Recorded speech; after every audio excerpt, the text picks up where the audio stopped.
যদিও সে নিজেকে অনেক কন্ট্রোলে রেখেছেন যাতে সে আপনার ব্যাপারে না ভাবে, আপনার খেয়াল যেন তার মাথায় না আসে, আপনার ইগনোরেন্সের ব্যাপারে সে যেন না ভাবে, কারণ যত ভাববে তত আপনার সাথে কথা বলার মন করবে।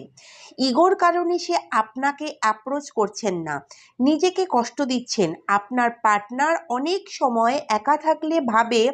আপনাদের কোনো না কোনো পাস্ট লাইফ কানেকশন আছে, হতে পারে আপনাদের মধ্যে বন্ডিং অনেক স্ট্রং,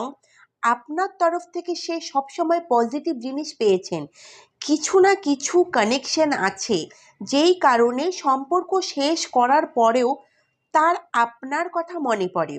আপনার সাথে কানেক্ট হওয়ার ইচ্ছা রাখেন,